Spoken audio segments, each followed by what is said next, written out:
día de hoy, aquí, en la cueva del fugitivo. ¿Y dónde queda este lugar?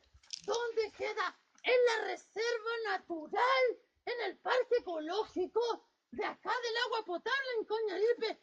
Un lugar pero fantástico y chipi hermoso, donde la vegetación, ¡wow! Miren, ¡ay, qué rico huele la naturaleza, amigos! Bueno, he querido hacer este video a todos los amigos y contactos de las redes sociales y darle los agradecimientos a los amigos de Neltume, a la radio nativa de Neltume, a todos ellos por permitirme estar este año participando en sus actividades. También quiero agradecer a los amigos de Coñaripe, a todos, toditos, todos que asistieron al gran evento del perrito Chipitín en la plaza.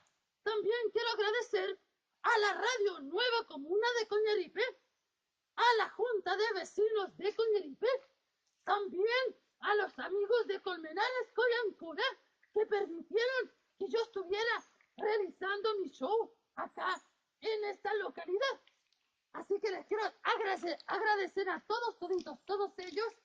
Invito a todos ustedes a que me acompañen el día 28 de febrero en el Gran Festival Chile Incondicional. Este evento se realizará desde las 10 de la mañana hasta las 21 horas el día 28. Así que están todos cordialmente invitados. Por ahora yo me despido. Un chipi beso, un chipi abrazo. Su amigo de siempre, el perrito Chipidín. Yo me quedaré acá disfrutando los últimos días de este lugar maravilloso, rodeado de la naturaleza. Así que, chao, chao, amigo. Yo voy a seguir. Así que, chao, chao.